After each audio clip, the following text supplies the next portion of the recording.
conclusion inevitable.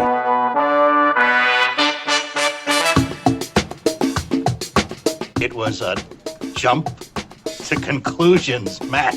My conclusion was that this idea was not a practical deterrent. My only conclusion can be that it was a Sith Lord. In conclusion. Hello there, folks! Welcome back to In Conclusion, the only movie podcast where it is not only Thanksgiving, but it is also No Nuance November. I'm Dan O'Keefe, and my No Nuance November take is the American education system has failed us since most people don't know where the candle wax goes. Also joining me today is Anna Otto. How are you, Anna? Wait, what? Like when a candle melts? Yeah, they're like, where does the candle wax go? It goes in your nose. That's where the smell comes from. I was gonna say, doesn't it evaporate? Like, yeah, not evaporate, it does. But I've seen many video. Maybe my issue is that I was judging the level of education in America by videos I see on TikTok. But I see videos on TikTok of people being, where does the candle wax go? How does this work? I can't wrap my head around this, Dan. People do. I'm actually going to be completely honest. We were talking before we started the episode about various types of alcohol, and my original intro was going to be, my No Nuance November take is you don't actually like whiskey, you just like lying to yourself and pretending to be manly. But Yes. That felt like a direct attack at one of your coworkers. Oh no, he probably would not have. I mean, Does he listen? He doesn't listen. He doesn't listen. But also, he's very nice. Okay. He probably would not have picked up on that, is what I'm saying. Read between the lines. Anyway, Anna, how are you? You know, Dan, Gage hurt his leg, so he put on some icy hot, and my whole house smells like a wintergreen lifesaver. But other than that, I'm good. How are you? He was also... Oh, sorry. Go ahead. No, I'm good. That's it. Good. I have nothing to add. I was just going to say Gage was walking around in a sweatshirt and his underwear because, you know, he put the icy hot on. Mm-hmm. And he goes, oh, I'm you with my shorts and my big sweatshirt. Oh, I was like, get lost. First, sorry that this episode didn't come out last week. Anna got cast in another show, so congrats. Woo! To Thanks, Anna. Dan. But how dare you? Listen. How dare you not place this podcast at the top of your priority list? Last week was a crazy. It was a movie. It was Oh, no, it was crazy. I didn't expect to get I didn't audition for this show, right? Cuz originally Ooh. Okay, that sounds so bougie. It's not. This guy I've been auditioning for him since his theater opened in 2019. So I've auditioned for him twice. Mm-hmm. And every single time I audition, he doesn't cast me. But he's always like, you're so talented. We have to work together. And I'm like, I'm getting very mixed signals. But then he calls me and he goes, hey, we want to have understudies for this show. We're using the same cast as we did last year. But we need, or the first time we did in 2019, but we need understudies in case of COVID. Are you free? And I was like, hell yeah. So. There you go. Yeah. I mean, it's not as thrilling as it sounds, but it's cool. Playing the role of swing number 7. Literally, I am female swing. Thank you. But I do have a performance, so. Ooh. Yeah. On December 22nd. Ooh. Everybody mark your calendars to fly to Wisconsin or drive to Wisconsin or manifest yourself to Wisconsin. Train. Walk to Wisconsin. Bicycle to Wisconsin in Float. December. Teleport. Apparate. Mm-hmm. What other transportation modes are there? Time travel. Oh! Teleportation. Go there now. You already said teleport. Yeah, but it's my favorite, so I said it twice. Okay. Secondly, based on the date when this episode is going out, happy Thanksgiving, everyone. Happy gobble gobble. Gobble till you wobble. I apologize that this is what you're getting on Thanksgiving. I'm not thankful, Dan. I'm also not thankful. The last note I have before we get into it, this episode may be a little shorter because I don't know about you, Anna, but I have not watched this movie since I watched it for when we were supposed to record last week. So some of my thoughts may have disappeared into the ether. Me too. I definitely think a lot of my rage is still with me, though. Okay, that's fair. Yeah. This movie is predictable. Anyway. This movie's predictable, and it... Anyway, the movie we're talking about today is Patch Adams. Which I had not heard of before we decided to do this. I think I've said it a million times. My parents are not huge Robin Williams fans, so I just didn't watch all of his movies growing up. So I missed out on a lot of films. Calling this a film is high praise. Well, there's a lot of good movies that he was in. I did watch The Birdcage from time to time when I was a youth, but that's a film. This is a movie. This is a high budget Lifetime movie. This is exhausting. Released in 1998, directed by Tom Shadyac, screenplay by Steve Odekirk. It's a pronunciation minefield here. It really is. Produced by Mike Farrell, who played BJ on MASH. Oh, gotta do something with that MASH money. Barry Kemp, the man who created Newhart and Coach, the TV shows. Marvin Minhoff, the guy who produced the Frost-Nixon interviews in 1977. Which were later made into a movie called Frost-Nixon. Which is based on a play called Frost-Nixon. Gasp, gasp, gasp. Gasp, gasp. It's Frost-Nixon all the way down. Charles Neuwirth, who was a location manager on Ferris Bueller's Day Off. I'm just trying to see what I could connect all these producers to. And Marcia Garces Williams, who was married to Robin Williams until they divorced in 2010. Were they married at the time, or was this when they met? Oh, wait, you said her last name was Williams already. Yes. They were married from 1989 to 2010. Is this Zelda's mother, then? Yes. Ah. She was Robin Williams' personal assistant. That's how they met? Yeah, they met when Robin Williams was married to his wife Valerie. Where the scandal. Yeah. Wow. I'm going to say it. I feel like people involved in theater and movies, they're all kind of loose. The arts are the most incestual business there is. They really are. Like, the amount of people I know who are like, oh, I broke up with my boyfriend because I did a show with this guy and he was cute. Like, I was one of them once. Not as an adult. I mean, I got it on lock. But I know a lot of people who are like, oh, I met my current significant other while I was dating somebody else, but I did a show with this person. I'm like, wowie zowie. Yeah, anyone who's not involved with the arts currently, that sounds so pretentious. Anyone who's not involved with the artistic performances. Turn off this podcast. No, what I'm going to say is think back to the horniest people that you knew in high school, and they were 100% either in band or in theater, and just know that nothing has changed as they have grown up. I was about to say, no, it was the band kid. Yeah, oh my god, you never went to go into like the band locker room that they had for all their instruments. There'd be people like making out in the lockers. Yeah, hiding behind a tuba case. Hiding in a tuba. Orchestra kids would hide behind the basses. Yeah, full stop. I quit playing stand-up bass too early to ever experience that. I stopped in 8th grade. Oh, I mean, like, my first boyfriend ever, we dated for approximately 2 weeks. We were theater kids. Mm-hmm. And he and I dated. He was my neighbor. Hi, Charlie. He's a really cool dude. He went to Marquette for grad school, and one day we met up for coffee, and like 3 people saw me sitting with him in the coffee shop, and they were like, "Who's that guy?" And I was like, Ooh. my ex from high school, who was my friend. Your like, ex, in quotes. literally, really we like held emotional hands. Ex. We kissed like twice. Like, my parents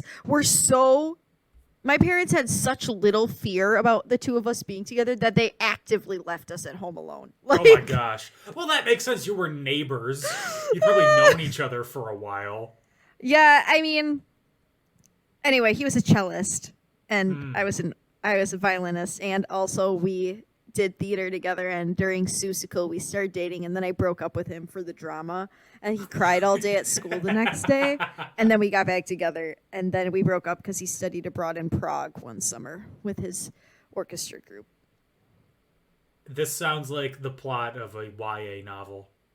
I mean, yeah, except less romantic because we were awkward, and we thought it was like people were. Well, I made a girl jealous because she had a crush on him, and he and I held hands, and she was so. It was somebody that I didn't like, but I was like in the same friend group with. Anyway, Dan, that's the history of high schoolers are the horniest. Slowly but surely, I am piecing together your entire past dating life, and you're saying it in public on this podcast. It's fun. I don't mind. 1 week when we don't have an episode, I'm just going to edit together everything you've said about former relationships and see what happens. What psychological profile we've gathered. You'll learn so much.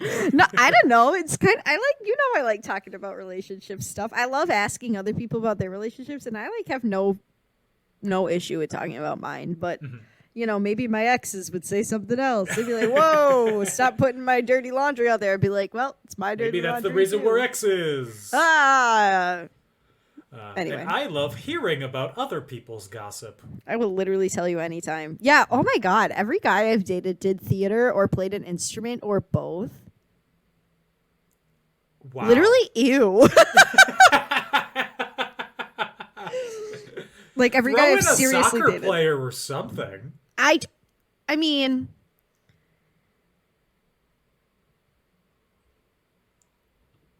Anyway, Patch Adams starred Robin Williams, Monica Potter, Phillip Seymour Hoffman, a king, Bob Gunton, Daniel London, Peter Coyote, that's his real name. That's a stripper name. I know. And Alan Tudyk. Yes! Tudyk? I don't remember. Alan Tudyk. Oh my okay. God, Dion. I don't know how to pronounce. I know who he is. Alan Tudyk. I recognized him immediately. He's Steve the Pirate from Dodgeball. He's Hey the chicken.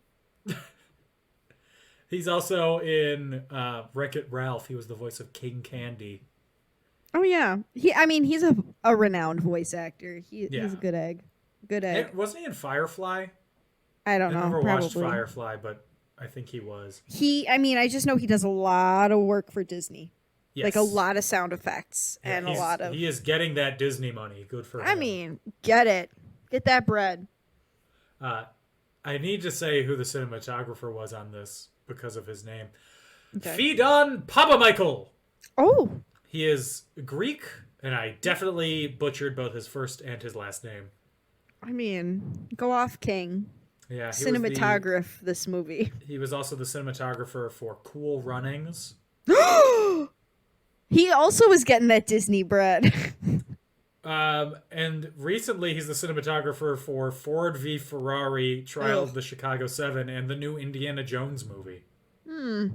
Wait, what was that reaction for Ford versus Ferrari?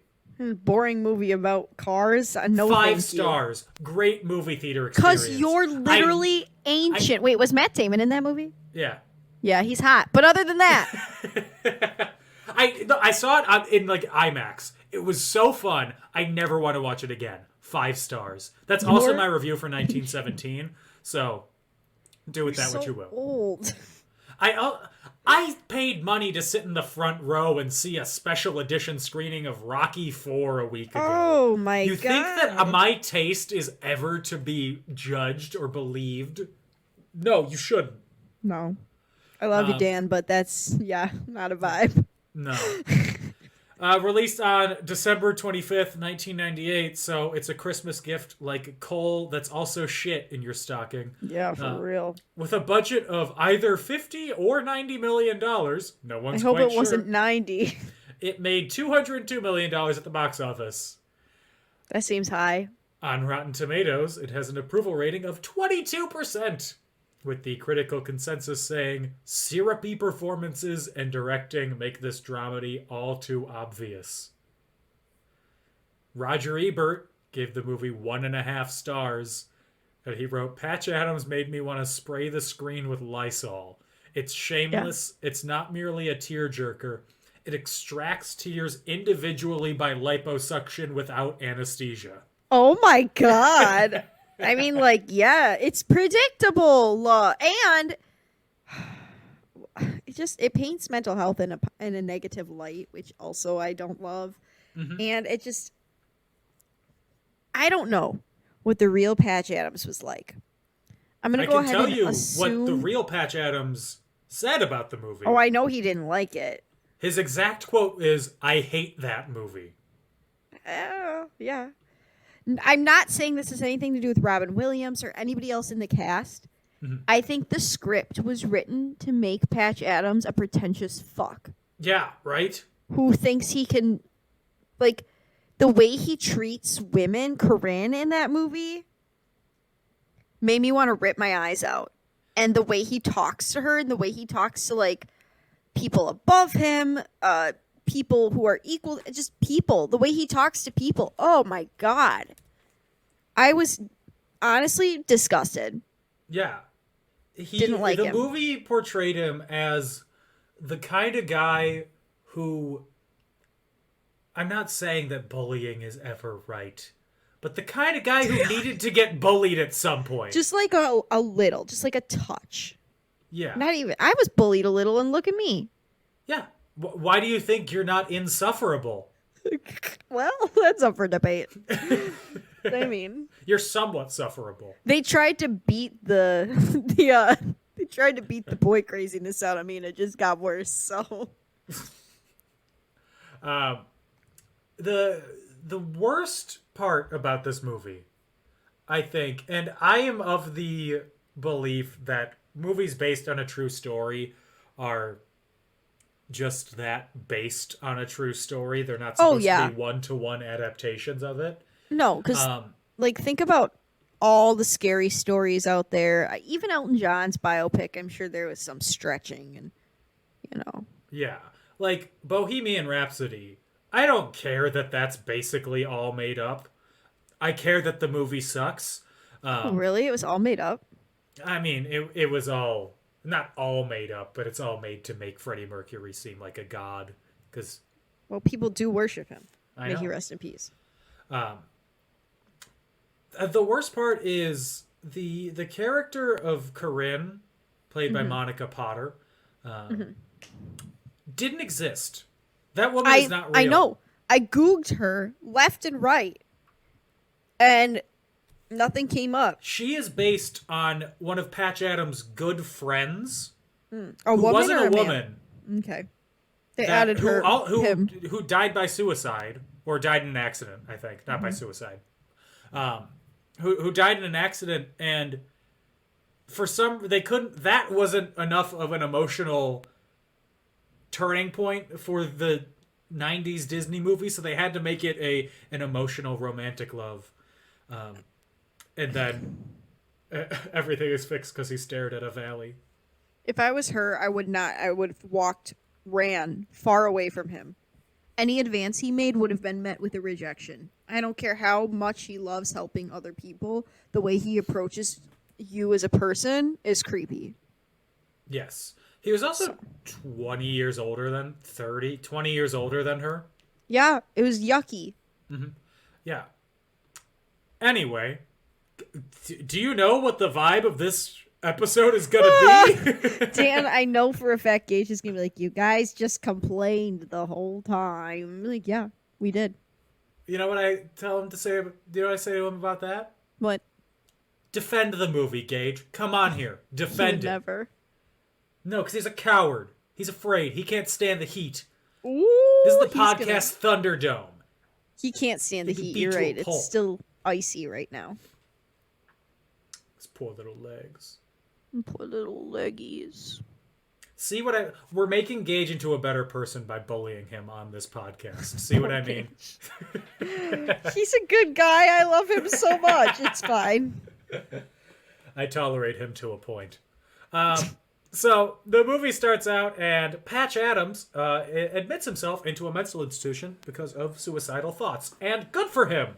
I mean, yeah, that's a step in the right direction. You know, he wants to improve his life. He takes control and charge of his mental health. Good on him. Mm-hmm. That's not where the beef lies. No. When he's in the menstrual institution, yes. The walls are lined with blood, but it kind of cleans itself every month. Thank you. Good. Love that energy. He sees the guards. They don't treat the patients in there with any sort of humanity. They're just cuckoos. They're crazy people. They can't count the number of fingers on the hand. They're Alan Tudyk.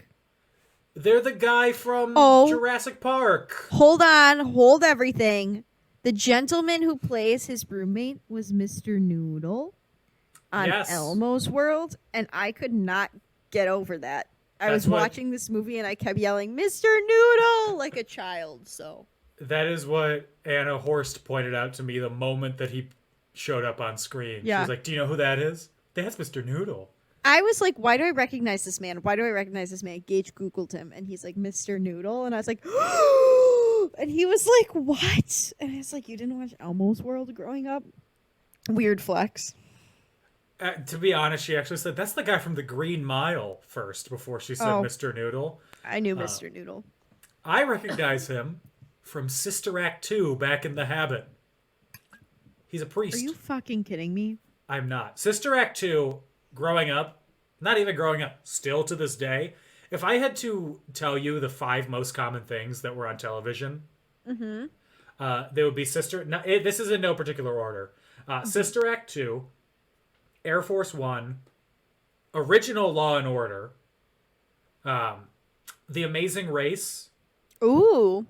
And then Chicago Cubs baseball games with the sound turned off on the TV and the radio broadcast on coming from the kitchen. What? Because the radio announcers were better than the TV announcers and the delay wasn't that bad. Okay. If you ask people from Chicago or the Chicagoland area, others have done so. I'll ask Gage's grandpa. He loves the Cubs, even though all the rest of them are big Sox fans. Well, you know, there's usually at least one good person from a family. It was Papa. I am of course joking. I don't actually hate Gage. Well, I do. No, I'm kidding. But what Patch realizes through being in this mental institution and going through group therapy with these people that the power of humor has an effect on people. Whether or not it has an actual healing effect on them, we're not shown in the movie, but it makes them feel better in the moment. Yeah, because that's literally what whatever. It's fine. To quote Weird Al Yankovic, laughter is the very best medicine. Remember that when your appendix bursts next week. No! That's bad. You can't laugh if your appendix bursts and you rip your stimches out. Even better. Oh, okay. So Patch checks himself out of the mental hospital against the advice of the doctor there, who's... The movie just portrays him as a pencil-pushing bitch. Well, because they're like, oh, the doctor... Because Patch, like, says a bunch of random-ass shit and realizes that the doctor doesn't actually care about what he's saying. He's like, you're making great improvements, so he's not saying anything. Also, Dan, you skipped over why he's called Patch.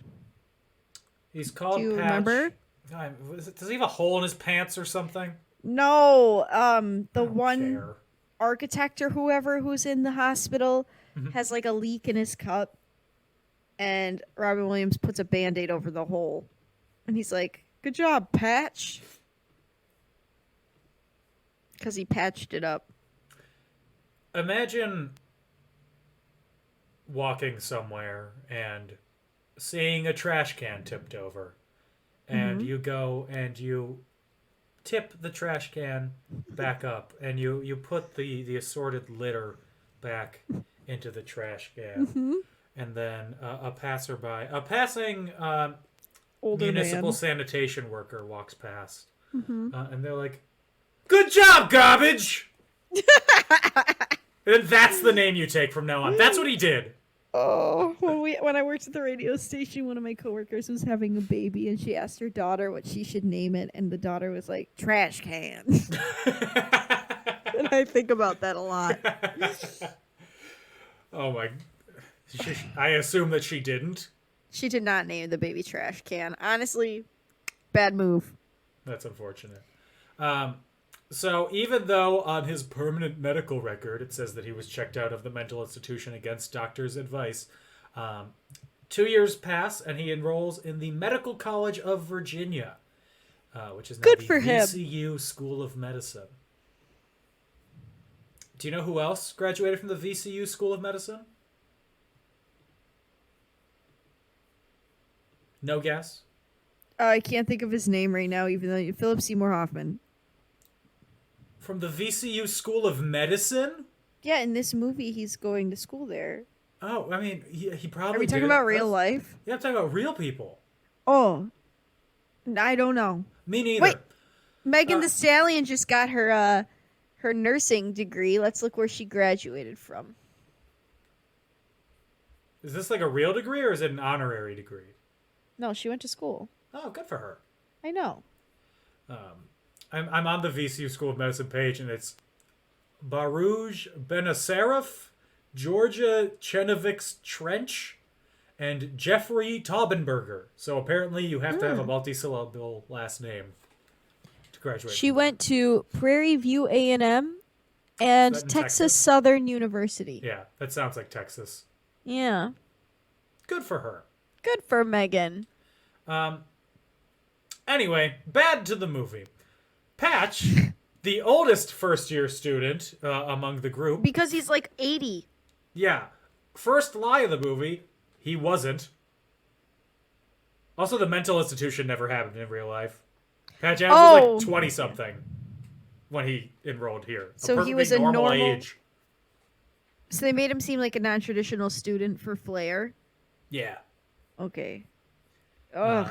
Why are we lying? Why are you always lying? Oh my god. So when he's at the school, he's kind of turned off by the whole school's soulless approach to medicine. First years aren't supposed to interact with patients at all.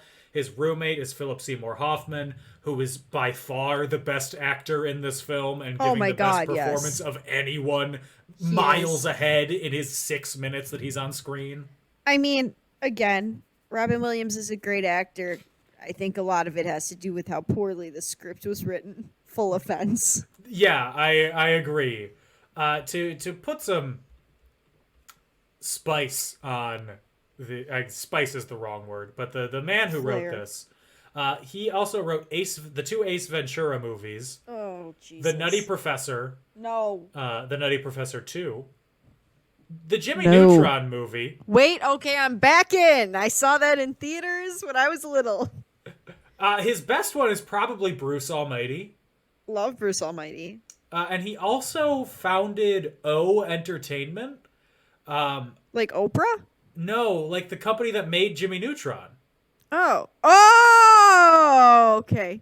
Yeah. I loved Jimmy Neutron when I was little. Yeah, he's the guy who makes the Thumb movies.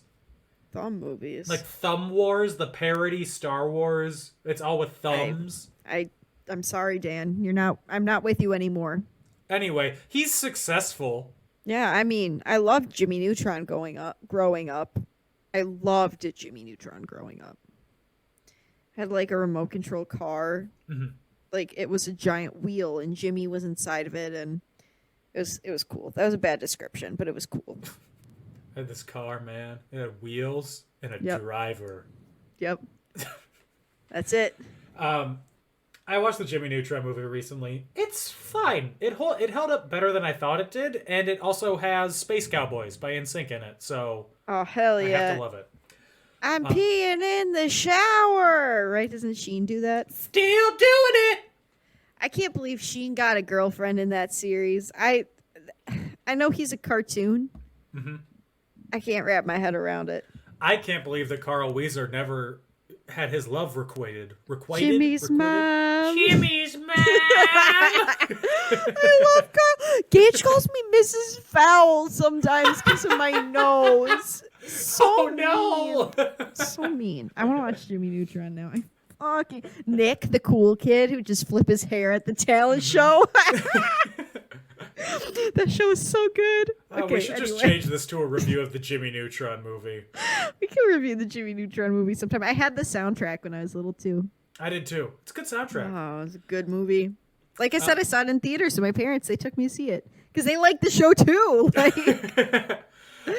So Patch also, he dislikes the Dean Walcott, who you may recognize as the voice of Mr. Krabs. Yes, Clancy. Everybody in this movie has been in something better. Clancy. Sorry, no, he's not the voice of Mr. Krabs. I always get that mixed up.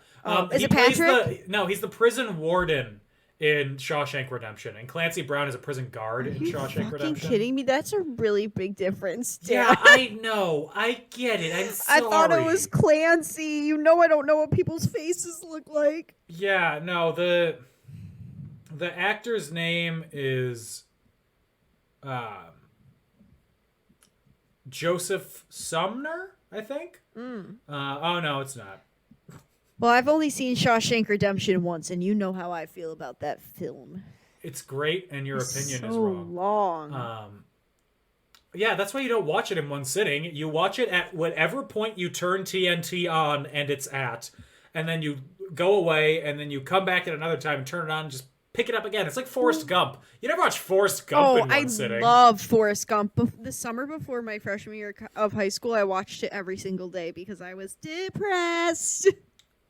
Jesus. Also, I dated somebody whose favorite movie was Shawshank Redemption, in case you want to add that to your little list of nuggets of information about ex-boyfriends of mine.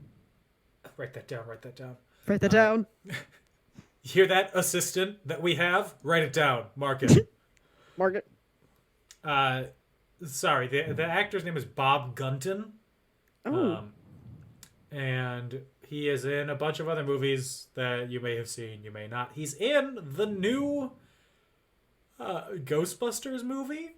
The one that's coming out soon? That one looks really good, actually. Afterlife. Yeah, I'll be seeing that's that a different opinion than me. But I think it looks good. I have that picture of you and Nick Cordonier in front of the Ghostbusters car on Marquette's campus. You remember that? I do. I don't have that picture. I have that picture. Cool. I'll find it. I'll send it to you. But he doesn't. He just does the motion capture, and then Harold Ramis's likeness is superimposed over him in the new movie. Spoiler. Oh my. Well. Yeah, but Patch doesn't like him because he's rigid and strict and has rules. Is he a dick? Yeah. It's the 60s, man. All figures of authority are dicks. He's a Literally, real dick, the president though. is a dick. Arr. That's my Nixon impression. Yep.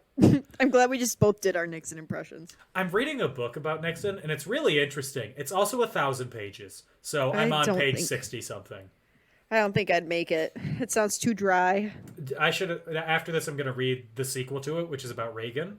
Oh, it's also 1,000 pages. Oh,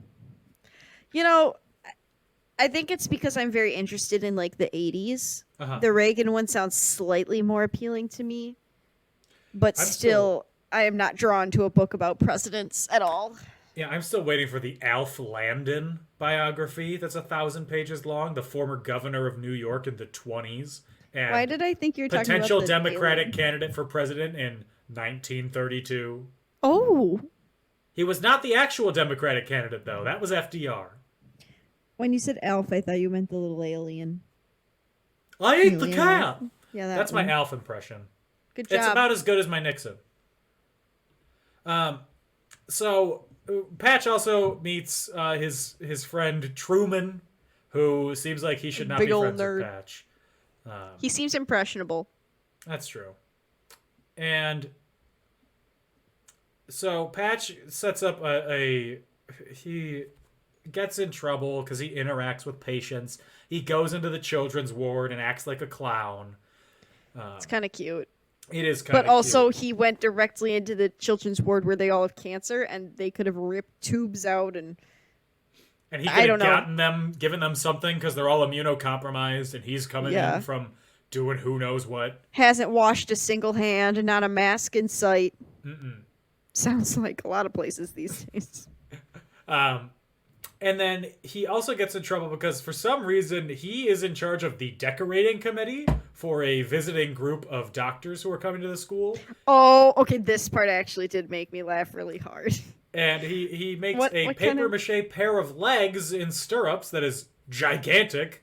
Because what kind of doctors are they? Because they are obstetricians, OB-GYNs, OB-GYNs. OB-GYN. OB-GYN, oh my lady, oh my darling Clementine. And, you know, he's on thin ice already. He gets expelled from medical school. Okay, but like that was hilarious. All the doctors were laughing. We also see a montage of Patch going through doing goofy things and seemingly raising the public's morale. And he ends up going to a meat conference, I guess, where he ends up giving a rousing speech in support of meat. Oh, yeah. Right? It's weird. The only reason I remember it is because I need to Coach add Beast? a siren whenever we have a Glee cast member. Coach Beast! Yeah, Dot Marie Jones, Coach Beast, is Miss Meat in this scene. Ms. Meat. Go off, Coach Beast. Ms. Meat with that shit. I have to tell you this story offline because it involves a client that we have at work that I'm technically not supposed to talk about, so I won't use names. Is it Aaron Rodgers? I wish. That would be dramatic. I would be like, don't come in the office at all. Stay away. We'll Zoom you. Do you think he washes his hair? No. I mean, I don't wash my hair every day. Yeah, me either. But I mean, I think there's a line between I don't wash my hair every day and I don't bathe. And a lot of celebrities are really toeing that line these days. And considering that I'm pretty sure, I'm almost certain Shailene Woodley doesn't bathe based on her online musings. What? Oh, God. I don't like to speculate on the personal lives of celebrities. I do. I know you do. But they're just so weird. This is all so weird. It's all so stupid, too. Yeah. We're also very timely in our discussions here, because considering the whole news cycle of Aaron Rodgers passed 3 weeks ago. You know, it's Happy fine. Halloween, everyone! Woo! So, Patch, he gets reinstated when they see, oh, wait, treating patients like people is improving their health? What the fuck? Whoa! That's what they said. Yeah, and Patch is like, no, you gotta be friends with nurses. Don't treat them like little bitches. Treat them like they're the people that make the hospital run, because they do. And learn how to talk to people and treat death with dignity. Maybe even humor. That's right. Laugh. Laugh at this dying woman. Make them laugh. Make them laugh. Don't you know everyone loves to laugh. Oh, they're jumping off of walls. They're doing flips. I have an addendum to our Glee song conversation that we had a couple episodes ago. Yes. I got shamed for saying that I liked the Dream On performance a lot. Oh, by Anna. Yeah. I'm going to get further shamed. I liked the Make 'em Laugh performance in Glee a lot. I can't even dignify that with a response. Yeah. You're a William Schuster stay-on, Dan, and I won't stand for it. I've been slowly rewatching it, and you know what? I am. I like Dan, Will Schuster. You know who I like more? The principal. Okay, yeah, he's hilarious. He's very funny. But that Will Schuster talk, that's not allowed. I'm going to have to sage my home after this. Straight to jail. Mm-hmm. So, Patch, at first, he's crushing on this girl, Corinne, and she's a no-nonsense student. She doesn't want any of his shit. because she is a woman in film in a Disney movie in the 90s, which means she can only be focused on school until she gets broken down by the constant badgering of the annoying male protagonist. No, nobody wants constant. Go away! He radiates big hug, where's my hug energy, you know? Mm-hmm. Ugh. He radiates more than just where's my hug energy, appearing from behind and giving you a hug out of nowhere. That's even worse. No. I hate it here. I hate man. Gage, I was waiting for his mom outside the bathrooms at the stadium yesterday, and I didn't know that he had come up to like wait for us because we were gonna leave. And he grabbed my jacket. I thought I was being abducted yesterday. What would you have yelled if you were? No, stop! I'm an adult! I literally didn't even yell anything. I just went, and then I saw it was him, and I was like, oh, thank God. Thank God I don't have to try and defend myself today. I literally just peed, so peeing on myself is out of the question. That's what you're supposed to do if you get abducted. Yeah, I know. I just start going, oh, yes, keep going. Take me. That's making me uncomfortable. I know. But also, I am not likely to be abducted. People look at me and they're like, he seems turbulent. He seems mature. He seems like he would say, please stop. And we'd have to let him go. Abide by his rules. So, flash forward to the third year of medical school, and Patch has developed an idea for a special type of hospital called the Gesundheit Institute. I know that the viewers can't see my face. But what the fuck? That's the actual name of it. It exists. It's real. I know, I googled it. Some of us say Gesundheit unironically, like that's just what we were taught to say when people sneeze. Uh-huh. So maybe it's just because I don't think that's really a silly word.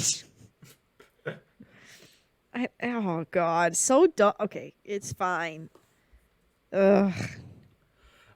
And Arthur Mendelsohn, who is a wealthy mathematician who he met That's in the the mental one. Hospital. With the fingers With and the patch. How many fingers? 8. Yes. You have to unfocus your eyes. And he's the one who gave Patch the name Patch for fixing his cup. Yeah. Mathematician, I thought he was an architect. I'm an idiot. I didn't even realize he had a job. I thought he was just money. Oh, he's just rich. Yeah. Patch purchases 105 acres of West Virginia Green Valley land. Beautiful, truly. Absolutely. And they're going to fucking clear cut it and turn it into a hospital, No, I mean, like, I get it, but also... they're probably going to destroy a lot of people's moonshine, like, distillery barrels. stills. Yeah, if they do that. There's booze in them there hills. Well, okay, there's this, well, because the stereotype of Appalachian, West Virginia, is in fact inbreeding. Drug abuse and inbreeding. Yeah. Fun fact, another little nibbit for your list of my relationships. What? The guy I met in St. Louis was from West Virginia. Oh, was his mom and aunt also from there? No. No. I mean, she was, but she was not also his aunt. Continue. So they renovate an old rundown cottage that's in the middle of this farmland into the clinic. And it's not even rundown, Dan. It is dilapidated. Yeah.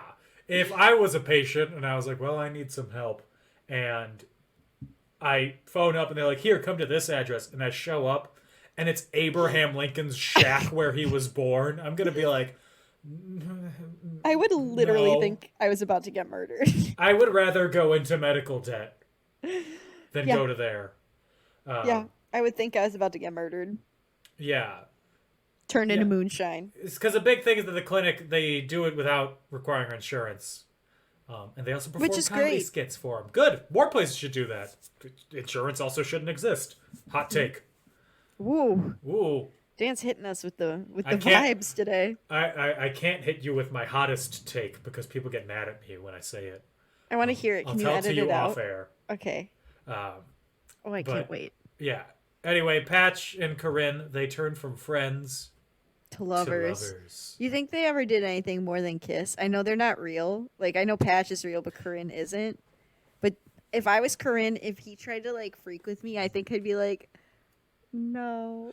I think the characters at one point tried to do a little more, but as Corinne attempted to take off Robin Williams' shirt, it just kept having another shirt underneath, like a comedy bit, and he started giggling massively, and he's like, Wait. and then eventually she got down, and she couldn't tell that there wasn't another shirt because he's such a hairy man. Yes, She's like, he I can't was. get this shirt off either. He's like, no, that's not a shirt, that's my chest. And then she was like, no, goodbye.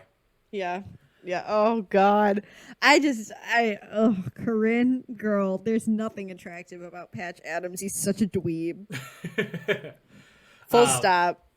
Also, because the character, women can only be serious in films if they have a tragic backstory. The Yes, character was didn't you know? molested as a child. God. Because And of the way they course. worded it, she's like, I've always been pretty. I was like, can we...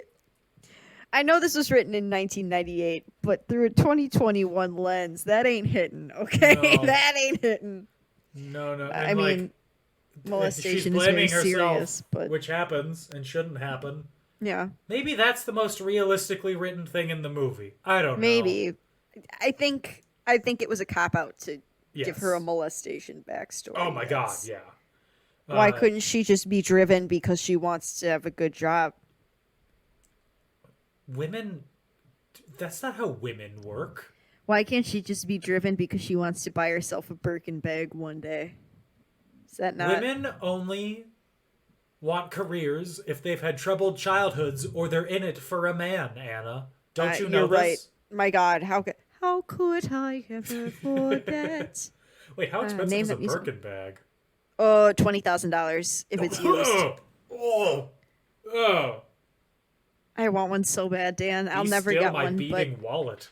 I fantasize about having a Birkin all the time. That's I love them. They're like limited edition usually, and they're made by Hermes.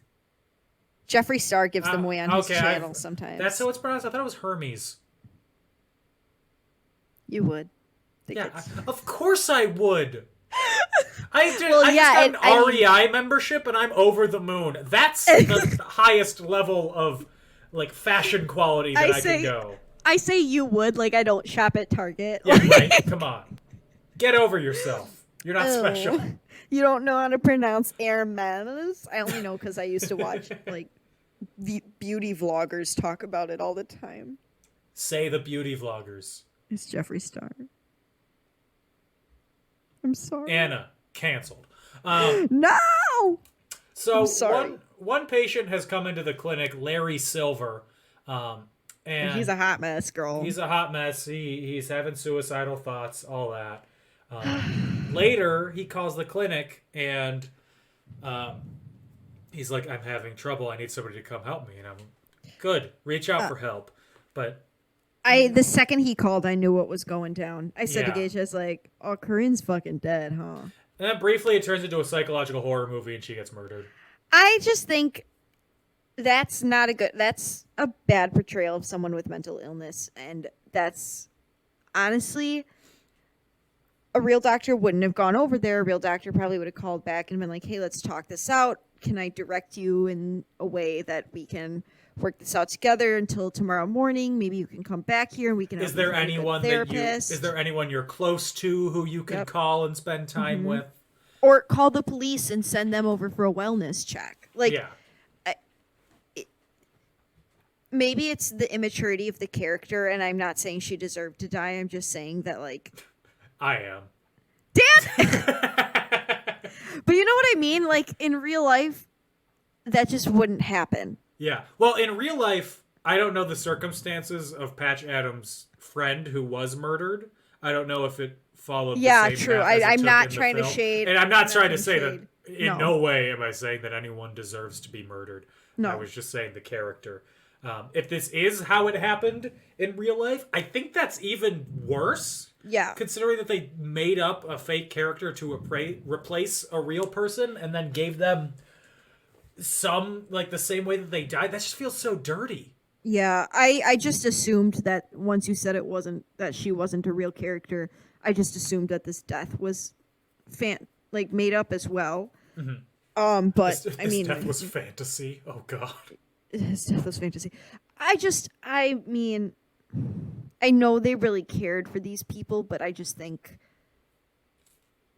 there is a point where self-preservation kicks in. In relation to the movie, I think about how in real life, like, doctors don't, I mean, if the doctor makes a house call, it's not going to be because you're having a mental breakdown. You know what I mean? They're going to send the police or a family member to check on you. Yeah.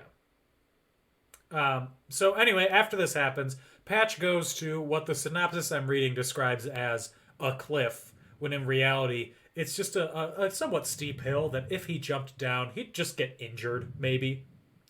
And contemplates committing suicide. And then he asks God, why? And then a butterfly flies by, and he's like, I'm fixed!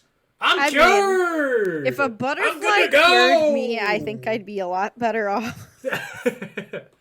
I love a good butterfly. He sees the butterfly fly past, and then briefly in the distance we hear, butterfly in the sky.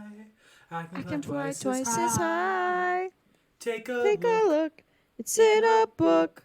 Reading Rainbow. And then I can cure anything with humor. That's what Patch starts singing. Please no. And then he's like, great, time to go back and working in her memory. One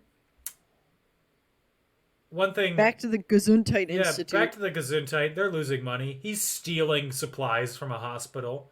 God. He is also operating without a medical license, which is a felony. Yeah. And they also don't have malpractice license or malpractice insurance, but if they're practicing without a license, isn't that malpractice? Yeah. I don't know. I know that the concept of malpractice insurance isn't that, like, if you do something wrong so people can't sue you or something. Mm-hmm.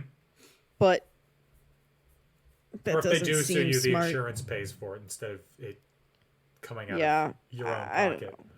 Something feels fishy here, my dudes. Yeah. And the school attempts to expel him again, which they should be. And they have complaints that he made patients uncomfortable, even though that's not the case. He makes patients very comfortable. Dan, I hate it here. Yeah, I hate this movie. We're almost there, Dan. We're almost there. So Patch, he files a grievance with the state medical board. On the advice of Phillip Seymour Hoffman, once again, performing at a level so much higher than this movie deserves. Yeah, true. He really left it all on stage. I mean, that's also true for any Phillip Seymour Hoffman performance in a bad movie. Punch Drunk Love isn't even a bad movie. It's just not a great movie, and he's great in it, because he's great in everything. Not seen that movie. Me either, but I've seen clips of it on Twitter, and that's all that matters. So the movie ends like all 90s period pictures end, with a courtroom scene with Patch defending himself against the board, and he convinces the board that they have to treat the spirit as well as the body. It's such bullshit. I'm sorry. Yeah. Also, Patch's way of treating the spirit after he does, he is allowed to graduate and everything. His way of treating the spirit is by letting an old woman swim in a pool of spaghetti. Dan, when I tell you... Okay, this reminds me. So that woman, her roommate in the hospital is an old man, right? Yes. And they wake him up from a dead sleep. And they have... with, like, something loud, wasn't it? I don't even remember what... How did that man not die? Maybe he was dead and they revived him with that noise. Wow. That's medicine, truly. Hey, I mean, if a butterfly flies past, anything can happen. Oh, you're right. But the woman with the noodles, she could. Like, She, if that's her dream, I have many more questions that could probably only be answered by a licensed psychologist at the least. noodles! Like, what in tarnation is this? Why? So, Why? at the graduation, Patch, he gets his diploma, and he's naked under his gown. Oh And my then god. We get the what happened to everything. The Gesundheit Institute, it's real, it exists, blah, blah, blah. He's treating people. They haven't worked on it since like 1985, though. Yeah. Okay, not really, but still. 2001, maybe. It feels like 1985. I don't know. And that's the movie. Ugh, what a trek, Dan. I feel like we barely actually talked about the movie. Yeah, well, because that means we would have had to think about the movie. Oh, it was not good. Y'all, it was the actors themselves talented. The script trash. Not talented. No. Before we were recording, Anna and I were talking about our alcohol preferences. Mm-hmm. And I was saying how I just like my drinks to be sweet, super sweet, sweet as hell, teeth rotting. I don't need enamel sort of sweet in order for me to enjoy it. Diabetes inducing, yes. This movie was so dripping in corn syrup and How dripping artificial was it? sweetener. So dripping that they needed a wet floor sign. Hey! I don't know what comedian voice I was trying to do there. Your own That's not what comedian Johnny voice, Carson Dan. sounded like at all. Or I guess the host of Match Game, Gene Rayburn. I don't know. Your microphone is I off. did. I muted myself accidentally. I was so shook by your comedian voice. Hey, it's me. I do humor times. Hey! It's not. It's like all the stereotypes of a movie attempting to be a family inspirational sort of movie. This checks all the boxes and then goes back and checks them again, then goes back and checks them a third time. I was exhausted, Dan. And it's just the dialogue between the characters. They're all treating... I'm going to say the character of Patch Adams, because I assume the real life Patch Adams isn't like this. He is a licensed doctor who did not practice without a license. They treat him like he's some sort of like misunderstood genius. They really medical do. god. He's so insufferable throughout the whole know. thing. I know. He's just so... I mean, yeah, he's insufferable. He just seems like he seems pretentious. Like, he just seems like a jerk. Yeah. And not even like a jerk that's outwardly a jerk. Like somebody who doesn't think they're a jerk and just talks And down thinks to everybody everyone. loves him. Yeah, I know a few of those. Man. Yeah. Present and accounted It's not for. you, Dan. Dan really wants everything to be about him. Well, It's yeah. not you, Dan. And the other characters of the movie, aside from Patch, they all exist, save for, I guess, the dean. They exist so that they can stand there and shake their head or laugh at something that Patch says and treat him like Literally. a god. None of They're them are have anything that we should care about. Corinne in this story exists only for Patch to save Yes. and I hate that. Also, Just let a woman be a doctor because she wants to be a doctor. Thanks. the doctor is a woman. What? A woman doctor? They said it could never be done. We successfully surgically created a woman doctor. It's 1988. So I got some trivia in case you want. Love it. I'm ready. Patch Adams was in his 20s when he entered medical school. He wasn't Yep. 47. Like a normal like a normal traditional college student. Yep. Good piece of trivia. The children in the scenes, the cancer-stricken children, I guess, in those scenes, were actually Make-A-Wish children. Oh, okay, that's very cute. That's very sweet. That's good. Yeah. Okay, 1 point back. The movie's not a total loss. Patch Adams has a cameo in the movie. Yes. At the end as one of the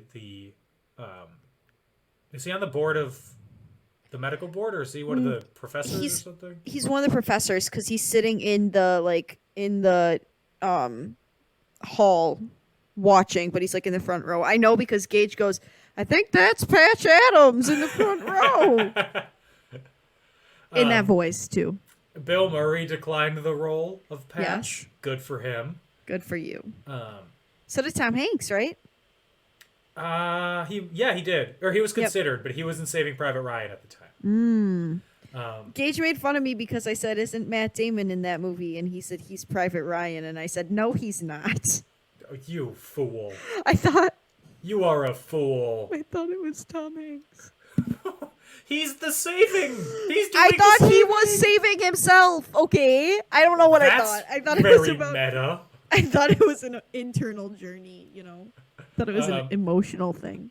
I will say, I think that both Bill Murray and Tom Hanks' agents were better than Robin Williams' agents at picking roles I in mean, good movies.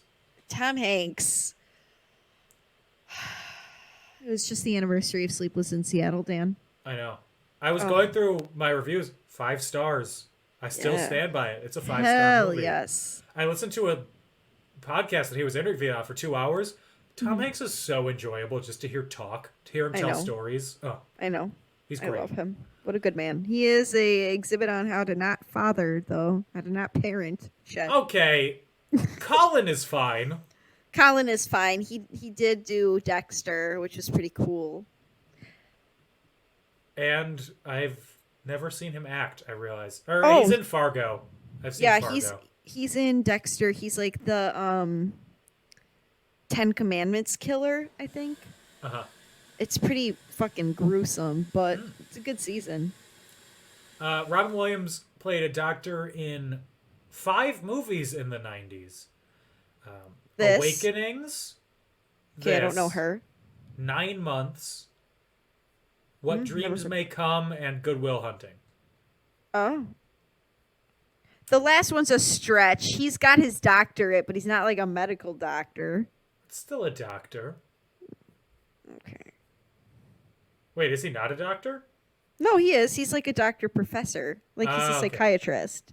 But he's teaching. He's not like working with patients. God, Matt Damon was so hot in that movie. Anyway. I think that this is unrelated to the movie. I think that Matt Damon should only be in films where his character is in the title. And it's a 3-word title. Good Will Hunting, Saving Private Ryan, The Bourne Martian. Identity, the Bourne Trilogy series. Jesus Christ, it's Jason Bourne. The Martian. What's his name in that movie? I don't know. The It's not Jimmy, even 3 the words. Martian, Jimmy. Yeah.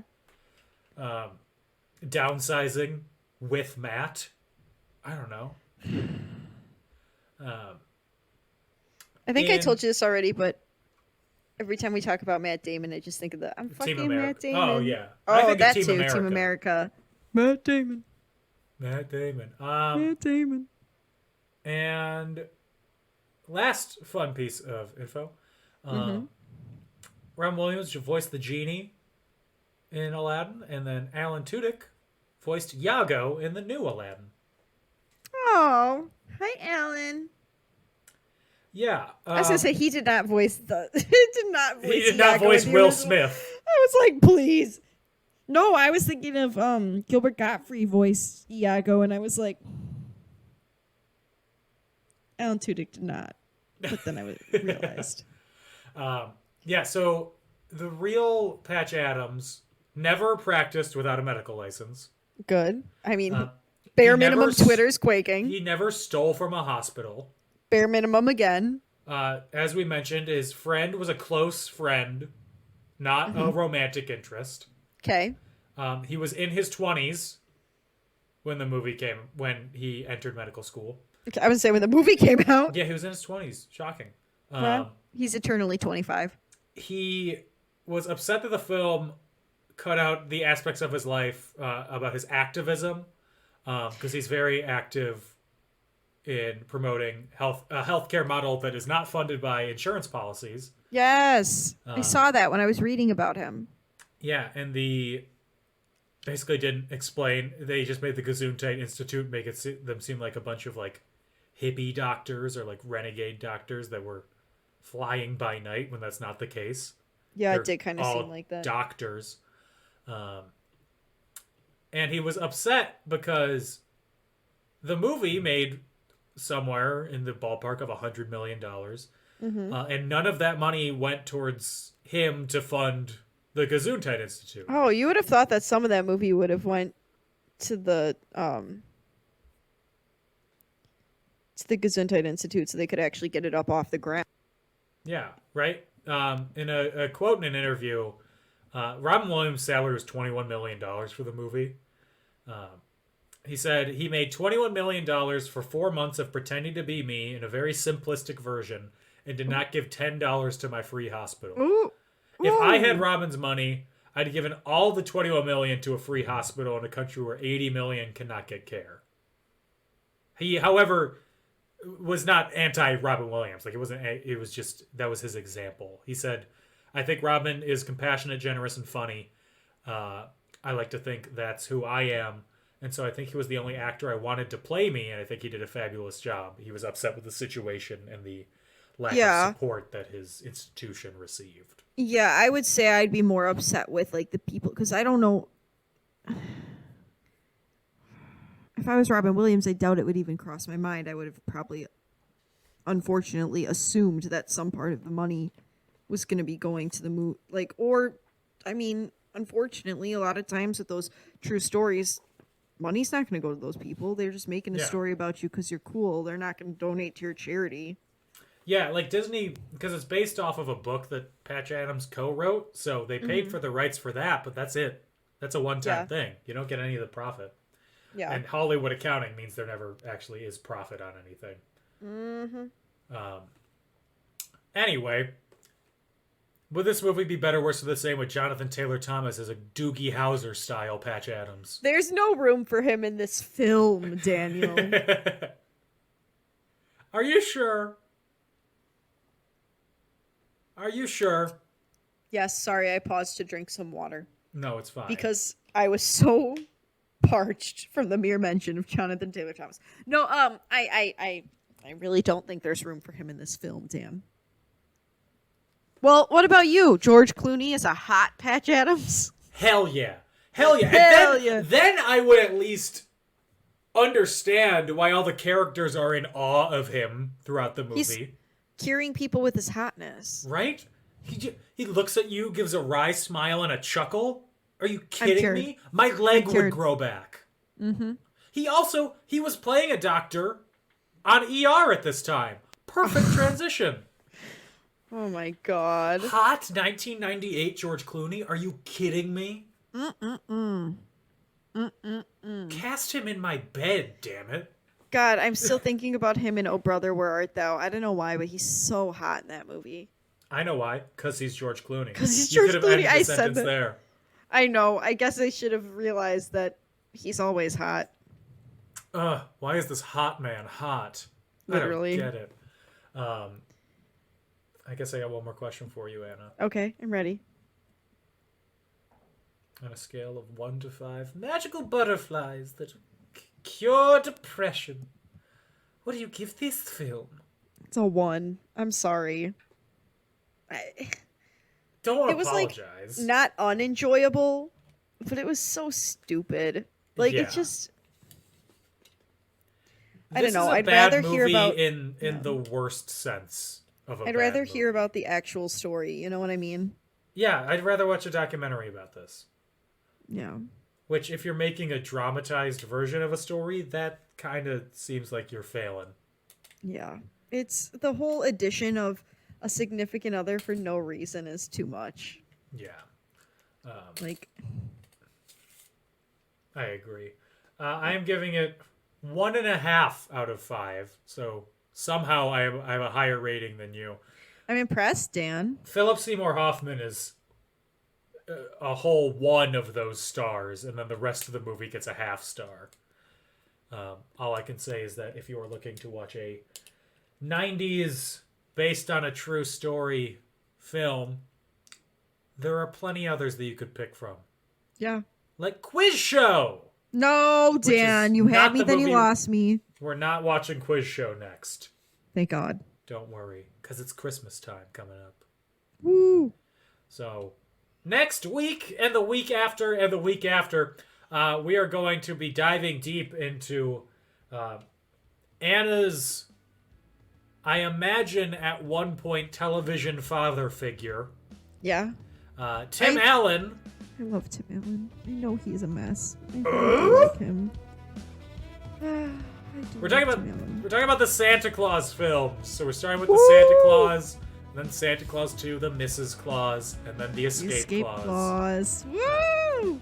So I hope you're starting to feel holly and jolly, because I am feeling holly and jolly.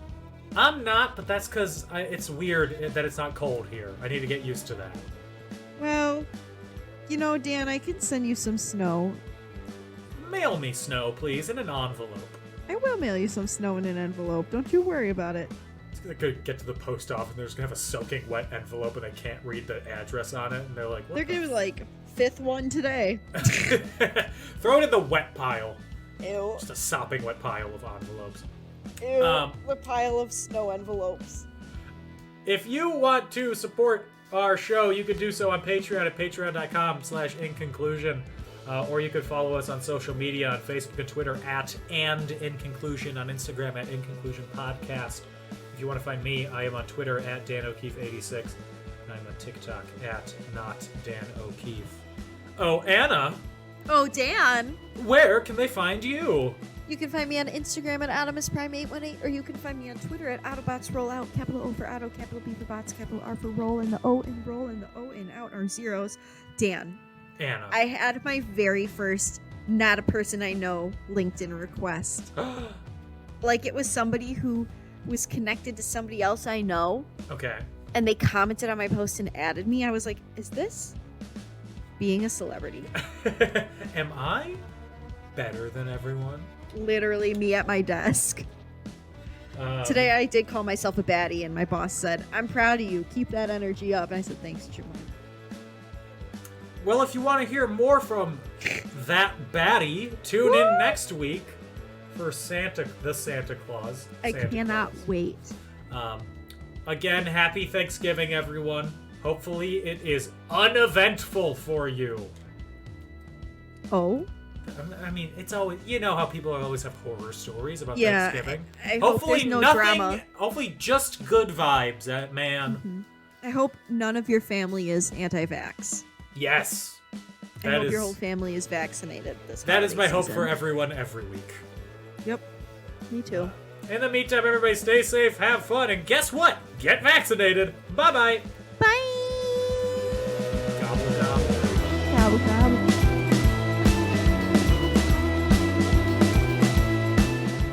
Did you know that you could buy Bush's Baked Beans swag? A Creative Land podcast.